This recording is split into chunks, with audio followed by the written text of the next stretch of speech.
coming from our natural aquifers and spring water. So let us test first if it is really an alkaline. Because it is said in the Sige. research that natural aquifers water and natural spring waters are all alkaline, or rather neutral. It's really not acidic water. And because of contamination and some mineral loss along the way, it becomes acidic. So, Hindi mo na let siya us, magti-TDS. let us test if it is Hindi mo na siya nagti-TDS. Pero magti-TDS din siya, no? Mamaya. Yes, yun Ulit, is, abagay marami siyang dalang tubig. our natural alkaline water, our natural spring water is really an alkaline water, or rather an Ayan, acid, neutral. water. Neutral man. Neutral.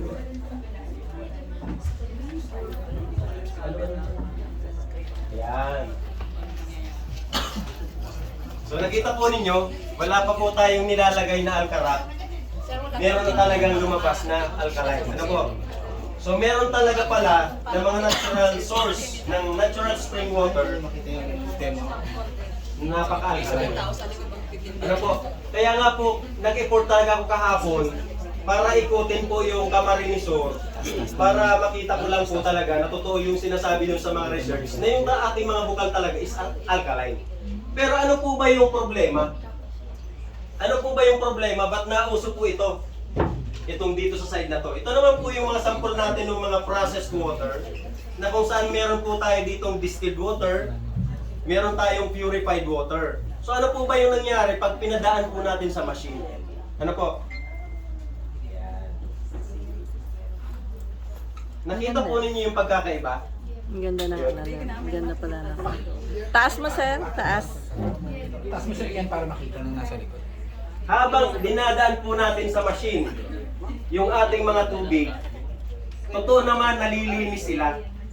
Pero na-alter na natin ang gusto, yung chemical composition ng tubig, kung saan nawawala na po yung kanyang original na purpose, kung saan dapat po kasi talaga yung tubig. Ano po?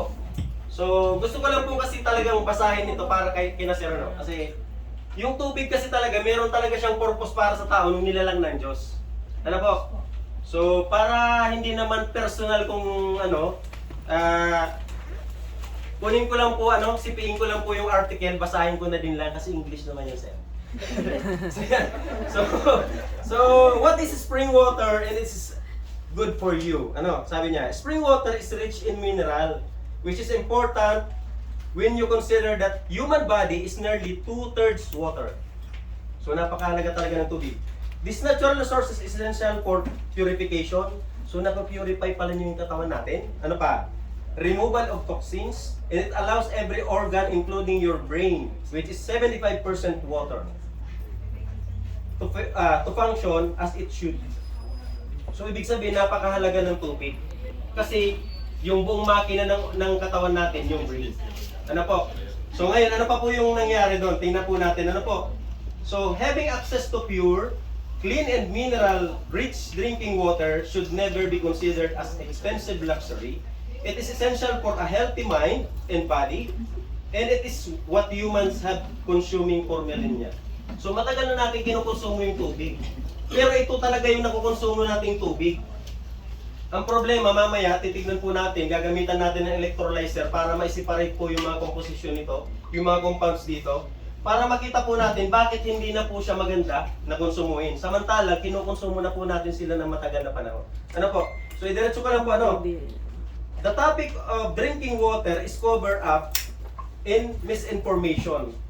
So, it's difficult to make an informed decision as to what type of water you should consume. So medyo nakakalito na po ngayon kasi ang dami na po talagang product. So tayo naglabas din ng product, marami din product sa labas. Pero titignan po natin, ano ba yung kagandahan ng product natin? Kaysa din po sa naglabasan, marami, may mga pampatak. Ganito din po yun, nag-alkaline din yung mga pampatak ngayon, yung mga mineral traps. Pero ano ba yung kaibahan ng atin? Ano po? So tingnan po natin. Sa people opt for bottled water to avoid the chemical that are abundant in tap water systems.